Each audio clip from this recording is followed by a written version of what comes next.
Olá, boa tarde para você que acompanha o Economia em Foco desta sexta-feira. Você pode nos acompanhar pelo Facebook da Jovem Pan News e também pelo YouTube Economia em Foco. E hoje nós vamos falar dos desafios da economia brasileira. Eu estou aqui com o Vicente Matheus Ufo, lá na ponta, que é da gestora de recursos SRM. Boa tarde. Boa tarde. E também o economista Nelson Marconi, professor da Fundação Getúlio Vargas. Olá, Nelson, tudo bem? Tudo bem? Bom, vamos começar falando dessa enxurrada de indicadores que nós estamos vendo, trazendo uma certa decepção. Você imaginava um crescimento mais robusto da economia, houve um aumento aí da confiança geral com a mudança de governo, só que aí a realidade está se mostrando diferente e mais difícil, né? Nós tivemos nessa sexta os dados do setor de serviços e provavelmente isso vai ter implicações aí para novas correções das projeções de crescimento. Como é que se lida com essa situação? É uma situação que, para mim, pelo menos, eu já esperava, de certa forma, porque você não tinha nenhum indicativo forte de que teria uma retomada na economia em função da confiança só, mas é muito pouco, porque no fundo você tem um número de desempregados muito grande, de endividados, empresas inadimplentes, pessoas físicas, quer dizer, os próprios consumidores, e isso não gera nenhum estímulo para a demanda, né, para você poder reaquecer a economia. Então era difícil, eu entendia que era difícil a gente ter uma retomada mesmo. Quer dizer, o que o governo precisa fazer é pensar rapidamente em medidas que possam reaquecer a economia, porque o setor privado não vai investir enquanto todo mundo está endividado e ninguém tem capacidade de compra. Então, realmente, o governo precisa pensar em dar um jeito de melhorar o investimento público, fazer as concessões, fazer mais concessões, como ele está fazendo. Teria que ter um programa de estímulo às exportações, ele teria que ter um programa de refinanciamento de dívidas, e ele não está preocupado com isso. Acho que esse que é o problema do ponto de vista aí da possibilidade de retomada. Agora há uma preocupação maior, não é, Vicente, com relação às reformas, né? A reforma da Previdência tem um foco inicial do governo muito forte em relação a isso, e acabou até empolgando o mercado durante um bom período, recordes de bolsa e tudo mais, só que até o mercado deu uma certa acomodada, não é? Sim, bom, se for ver depois da eleição, né, até teve um certo choque inicial na confiança, tanto de empresários quanto consumidores. Isso veio até janeiro, quando a bolsa fez aquela raia acima dos 100 mil pontos, né, o mercado festejou até. E de lá para cá o que a gente viu é um pouco de inércia, né? Então a gente teve boas concessões, bons resultados do ponto de vista prático em infraestrutura, agora em março, mas do ponto de vista de reformas a gente ainda tem uma certa falta de articulação, um pouco de falta de diálogo aí entre legislativo e executivo, e isso tem afetado a própria confiança dos consumidores, parou de crescer, até está caindo na margem, as projeções de crescimento semana a semana estão decepcionando, e isso está se refletindo nos preços de mercado. Então a bolsa aí já está voltando para o nível de 93, 92 mil.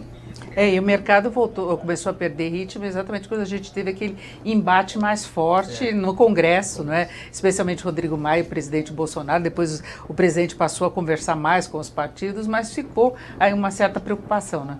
Sim, exato. Quer dizer, ficou claro que o governo não tem uma articulação política no legislativo, e que o legislativo não vai fazer aquilo que o governo não quer. Quer dizer, o legislativo não vai se expor para aprovar essa reforma, e o executivo parece que ele não está colocando muito a cara para bater. No fundo, o que fica muito claro é assim: o presidente ele não quer se comprometer com a reforma da Previdência, né, pessoalmente. Ele acha que tem um ônus muito forte, muito grande em relação a isso. O Paulo Guedes, logicamente, se compromete, ele coloca o Paulo Guedes na raia e fala lá, o ministro vai, olha, aí, né, vai lá e defende a reforma, mas ele mesmo não fala nada. E o Maia, ele está vendo que, né, vai sobrar para ele esse rojão. E queira ou não, a reforma ela é impopular, né? Eu posso concordar ou discordar de algumas coisas. Eu acho que a reforma, da forma como ela está desenhada, eu discordo, mas eu acho que é necessário uma reforma da Previdência, mas de toda forma, está lá no Congresso, o papel seria o governo se articular para conseguir aprovar isso. Mas ele mostra claramente para o Congresso, fala o seguinte: olha, vocês se viram aí que o abacaxi é de vocês, né? Ele não vai conseguir apoio do Congresso dessa forma. E nós fechamos a semana aí com a sinalização de que a PEC também do orçamento impositivo vai passar na frente da tramitação. Então, na próxima semana, nós vamos ter então, a discussão dessa PEC que impõe ao governo a liberação das emendas parlamentares. Isso. Parece que o governo deixou isso acontecer porque viu que não tinha muita opção, né? Dentro da CCJ, a maioria é composta aí pelos partidos de centro, mais oposição. Então, essa inversão de pauta foi praticamente imposta ali para cima do governo, né? E, na verdade, assim, a estratégia do governo me parece, né, que é andar com a Previdência no tempo dela. Talvez demore mais do que o mercado gostaria, né? Mas o fato, né, a necessidade é que ela ande. Então, é um acordo colocar o orçamento impositivo antes, tudo bem, não tem problema, desde que a Previdência venha logo depois. Se na próxima semana, ótimo, se não na semana seguinte. O importante é que os passos sejam devidamente alcançados, né? Agora, há uma preocupação, não tanto com relação a um fracasso total da reforma da Previdência, porque se percebe que há necessidade de fazer alguma coisa, porque as contas públicas não conseguem conviver mais com esse rombo, mas talvez de uma demora maior, que aí poderia se arrastar até o final do ano. Nós tivemos até a divulgação de uma pesquisa nessa semana, mostrando que os analistas de mercado estão contando com isso, né? Quarto trimestre do ano e uma economia bem menor do que 1,1 trilhão que o Paulo Guedes previa. Nessas condições, se a gente tiver durante todo o ano a conversa se arrastando lá no Congresso, a economia fica como? Né, porque eu acho que é uma grande preocupação dos consumidores, né, da população, diante de desemprego, os empresários também. Realmente a reforma ela pode ajudar a sinalizar a reforma da Previdência, ou uma reforma, né? Eu digo, poderia ajudar a sinalizar e melhorar a situação fiscal do setor público. Eu acho que no curto prazo você nem tem uma melhoria tão grande. O que vai acontecer é que se você colocar a idade mínima, que acho que é um ponto talvez bastante importante, você posterga uma série de aposentadorias e você com a regra de transição também Exatamente. Posterga um pouco mais, então isso ajuda no fluxo hoje, né? Se o governo não faz isso, ele vai ficar cada vez mais apertado mesmo do ponto de vista fiscal para fazer investimento, para fazer outras despesas, né? E isso realmente vai complicar, vai ter uma complicação sobre o nível de atividade, porque é nesse momento que o governo precisa recuperar essa capacidade dele, não de fazer gasto corrente, alguns gastos sociais também, mas é mais de fazer investimento mesmo. E por outro lado, a dívida vai continuar crescendo, a dívida pública, né? E o mercado vai continuar pressionando, de certa forma, o Banco Central no sentido de manter uma taxa de juros relativamente alta. Esse que vai ser um problema também. Então isso tem impacto no nível de atividade, é lógico, né? E nessa semana nós ainda tivemos aquele IPCA de março, um pouco acima das expectativas, colocando mais um pitaco lá na questão da discussão referente aos juros, né? Exato. Assim, complementando, né, eu acho que já passaram-se 2 anos desde a primeira tentativa de reforma da Previdência do Temer, né? Então o custo nesses 2 anos aumentou, por isso que a proposta hoje ela é mais, digamos, ambiciosa, né? Essa proposta inicial do Paulo Guedes é de mais de 1 trilhão de economia fiscal ao longo de 10 anos, né? E isso, o mercado ele fica nessa, se for 300, 400 é ruim, se for 800 é bom. Na verdade, tudo depende de como você enxerga a trajetória da dívida pública ao longo do tempo, né? Então é necessário uma reforma que vai estabilizar essa dívida ao longo do tempo. Quanto mais potente fiscalmente, melhor. Quanto antes, melhor. Essa é a visão do mercado, né? E a nossa visão de que os empresários estão esperando novidades concretas, tanto no timing da reforma quanto no tamanho, né, do impacto fiscal dela, para poder deslanchar os investimentos. Enquanto isso não acontece, a economia fica nesse Agora, compasso não é de espera. confortável a gente ficar nesse clima de expectativa em torno da reforma, não é? Porque aí o consumidor fica com medo e a questão do desemprego continua muito alto, aí o empresário fica esperando para ter segurança que a situação vai entrar nos eixos, aí tem o capital externo que pode vir para o Brasil com muito mais intensidade, nós tivemos até alguns leilões, mas o potencial de atração de recursos é muito maior num país que tem uma situação mais tranquila fiscal, né? Sim, lógico, né? Eu acho que a reforma não ela sozinha vai resolver esse problema do nível de atividade. Ela cria, como você mesmo falou, uma expectativa melhor, né? Mas é um compasso de espera, né? E o governo está dizendo que isso é essencial para a recuperação, é muito importante, mas não é suficiente. E a hora que ele, vamos supor, aprove uma reforma, o nível de atividade não vai retomar de cara. E aí, como é que ele vai fazer, né? Agora, realmente é muito ruim, o Brasil está em espera, está discutindo essa reforma há 2 anos, né? Eu acho que enquanto o governo insistir em mexer na aposentadoria rural, mexer nesse tipo de programa e não transformar isso no programa social, vai ser muito difícil ele conseguir aprovar uma reforma. Ele pode tirar isso, inclusive, né? Já estão até contando com essa possibilidade. É bem provável que tire. Eu acho acho difícil ele aprovar a capitalização da forma como eles estão fazendo, eles querem um cheque em branco, em vez de colocar regras. Na verdade, a nossa proposta era sempre uma capitalização complementar, né? Então, ele tem que mexer muito na proposta ainda, se quiser, de alguma forma, conseguir aprovar. Eu acho isso, né? O deputado sabe, por exemplo, você pega o caso do Nordeste, que tem várias cidades lá, que o orçamento a despesa, né, quer dizer, os recursos da aposentadoria rural são maiores do que as transferências que o governo faz. Quer dizer, nenhum deputado vai votar a favor dessa reforma, se você acabar com a aposentadoria rural, sabendo que isso acaba com o orçamento lá do local. Você vê o nível de atividade está muito dependente disso. É lógico que a economia tem que crescer, não deveria depender só disso, é óbvio, né? Mas, sabe, olhando do ponto de vista do cenário atual, vai ser muito difícil você conseguir aprovar uma reforma se você insistir em mexer nessas coisas. E esse é o erro que vem desde, acho que da outra reforma lá. Bom, agora nós tivemos nesta semana, ao comemorar os 100 dias, o governo anunciando muitas medidas para todos os lados, né? Não é só para a economia, nós tivemos a questão da educação no domicílio e tudo mais. Agora, em relação à economia, esse tipo de ação, né, pode produzir algum resultado? Esse dinamismo que se tenta dar, se fala em desburocratizar a economia, em se estabelecer um ambiente de negócios melhor, dá para correr em paralelo e causa algum impacto? Isso são medidas no bom sentido, desburocratizar, isso sim, né, de você conseguir tornar os negócios mais fáceis, isso sempre ajuda, né?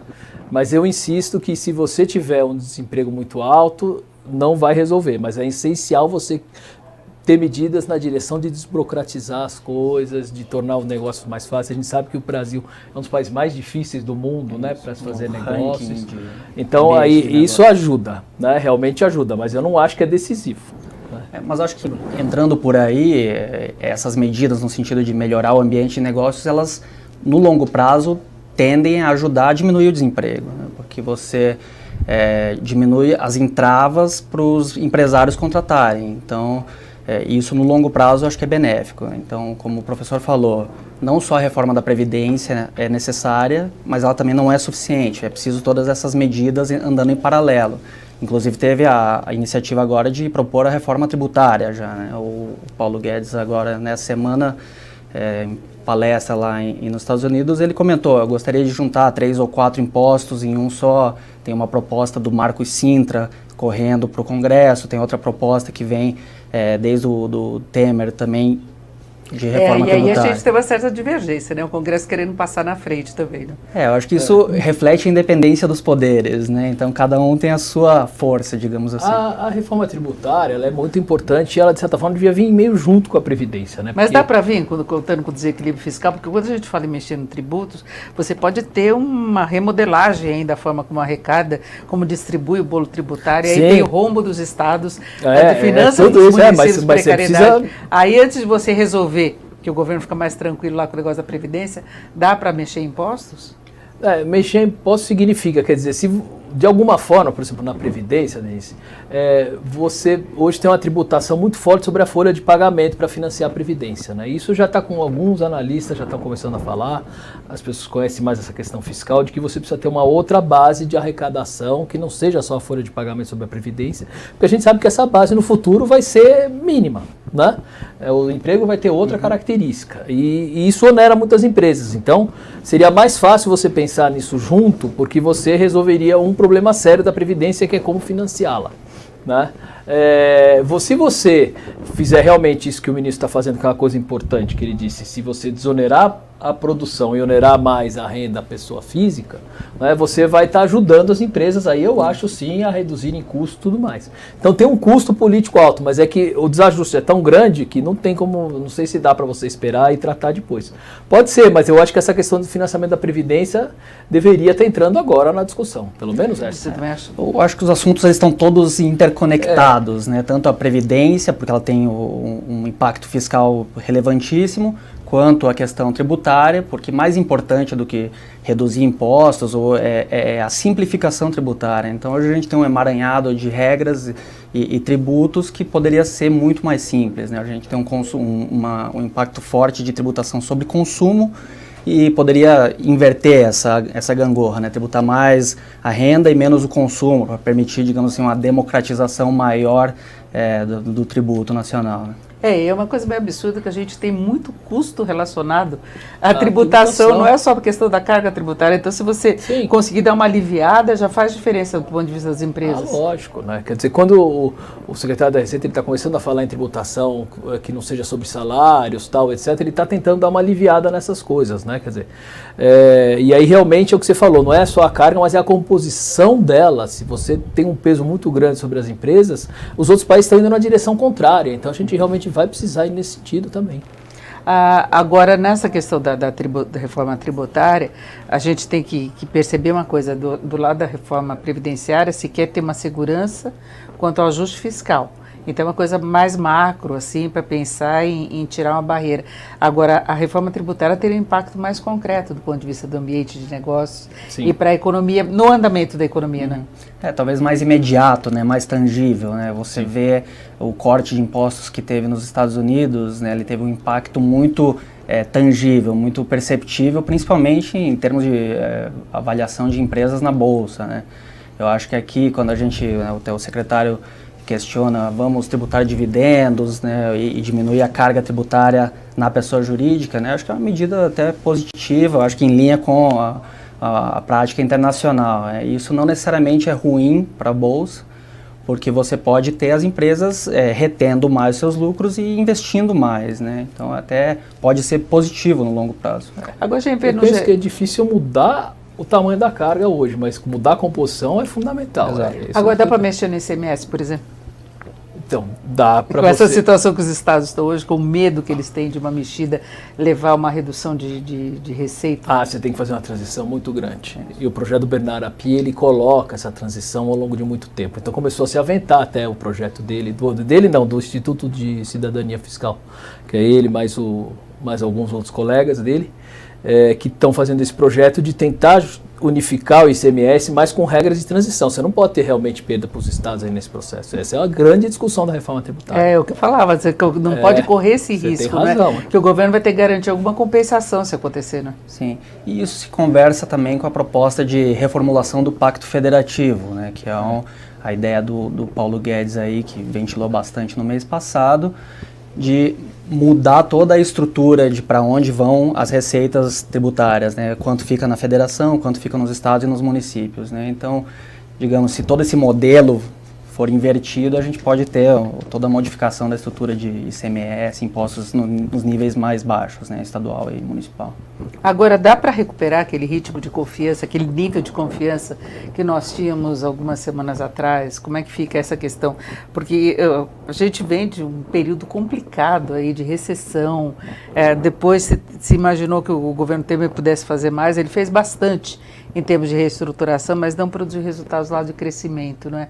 E aí a confiança é uma coisa que pesa muito hoje no Brasil, não? A confiança é fundamental para o investimento sempre, né? Eu acho que vai depender muito de dados, coisas factíveis e objetivas, né? Se o governo fizer políticas econômicas e tiver todo mundo percebendo que ele está se preocupando logicamente com a estabilidade da inflação, mas ao mesmo tempo com o crescimento e isso levar a gerar mais crescimento, eu acho que aí a confiança se recupera. Eu acho que as pessoas sabem avaliar isso do ponto de vista objetivo e ver o que é relevante. O relevante é olhar para o emprego, para a produção e o que vai acontecer. Se o governo conseguir fazer isso, aí realmente a confiança se recupera. Eu falava dessa questão da confiança porque a gente tem visto, o início da nossa conversa, esses dados decepcionantes, a sinalização de um crescimento fraco da economia, que começa já a interferir nas projeções do ano que vem. Uhum. A manutenção desse ritmo fraco, com indicadores aí desfavoráveis, inclusive de mercado de trabalho, não acabam criando uma situação meio contrária a essa recuperação de confiança? Sem dúvida. Assim, também tem dois fatores, né? Vamos separar um pouco. O mundo está passando por uma desaceleração, né? Principalmente na indústria. A gente tem números fracos de indústria em praticamente todas as economias, né? Então, tem que levar isso em consideração. A gente pode estar sofrendo um pouco de vento contra no sentido de Mas já estaria desaceleração chegando global. isso? Acredito que sim. Eu acho que isso vai se refletir muito no investimento estrangeiro, que ainda é forte, mas poderia ser maior, né? E o outro fator é justamente esse ruído, né? Então, o ruído político que atrapalha a confiança no sentido dos empresários esperarem para investir, né? Esperarem dados mais concretos e as propostas andarem de fato para poder destravar os seus investimentos, contratar, comprar maquinário, importar, etc. Porque até o Nelson estava falando no começo, só a reforma da Previdência não vai garantir o crescimento, né? Não.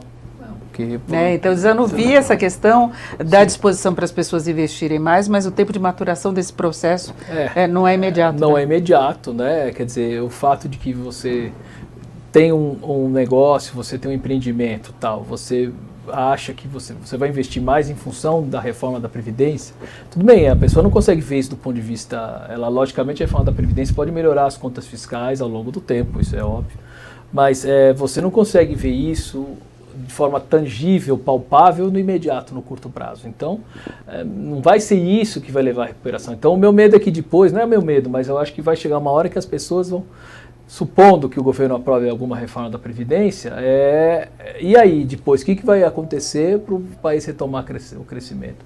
E eles não têm uma estratégia, eles não falam disso. Né? Então, não tem uma esses projetos de infraestrutura, privatização, concessão, não é por aí? Porque a concessão ajuda. Crescer, né? Eles falam, inclusive, a agenda de melhoria de ambiente de negócios passa por aí. A privatização depende muito do que a privatização implicar, né? Quer dizer, se você privatiza e aumenta o investimento em função disso, tudo bem. Né? Mas eu acho que a concessão, sim, aí é o programa mais importante que o governo tem para ajudar nesse processo. Né? Tem uma lista muito grande que o próprio governo Temer já tinha elaborado tal, e um programa de concessões pode ajudar. É lógico que a concessão acho que tem que ser vista caso a caso, do meu ponto de vista, no interesse da população tal, mas tem muita coisa aí que ele já fez na área de aeroportos tal, que eu acho que é importante. De serviços, melhoria de infraestrutura, né? Exatamente. Isso é fundamental para o país retomar o crescimento e produtividade.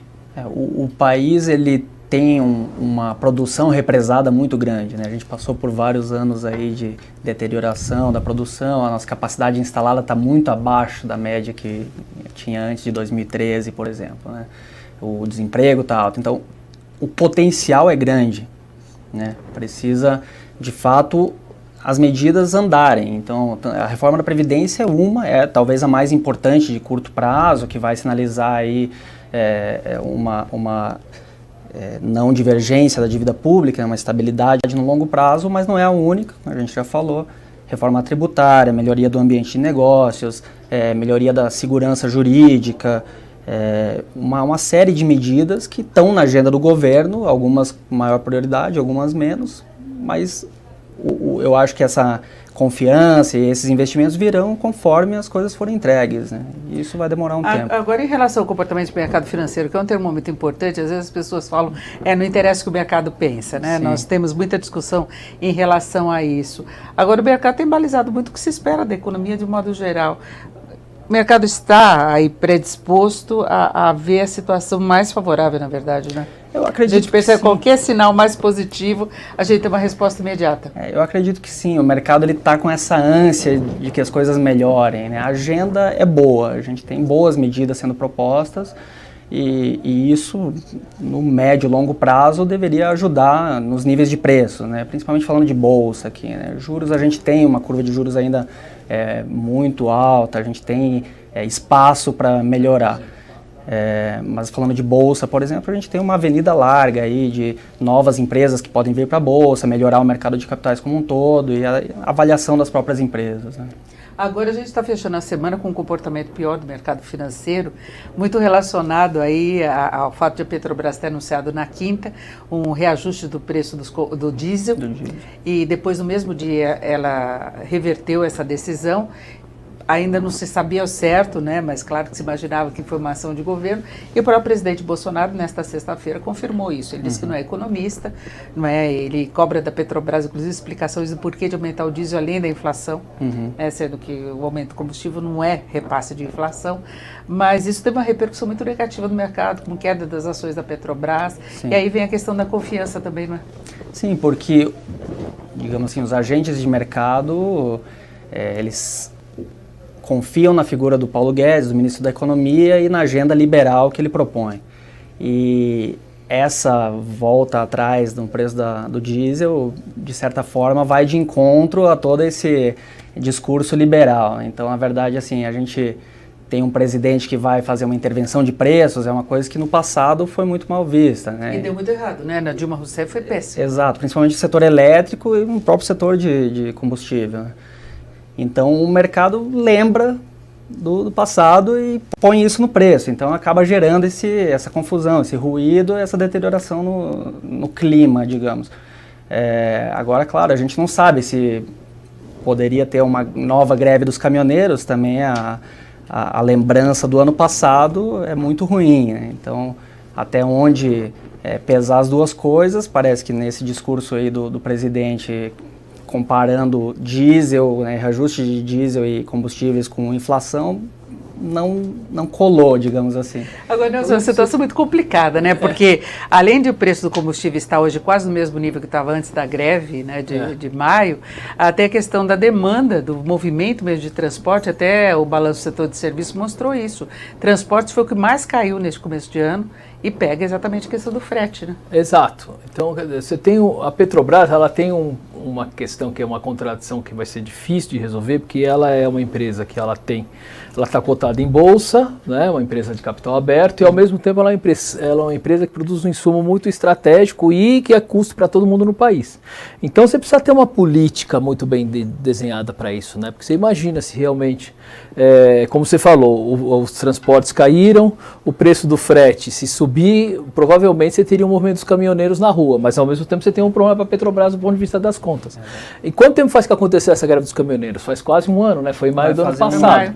Né? Quer dizer, antes disso o governo já devia ter uma política, eu acho que menos tão volátil de preços, eu discordava da política anterior, mas ele teve tempo para pensar numa política sobre isso, e realmente precisa ter, aí pensar como é que ele consegue conciliar as duas coisas. Será que realmente ele precisa ver o custo, colocar uma margem em cima do custo da Petrobras, tá certo, tudo bem, tem o mercado internacional, mas como é que ele absorve esses aumentos do mercado internacional no preço? Não está claro isso. Então, chegou uma hora que... Se discutiu muito a necessidade de aumentar a concorrência no setor.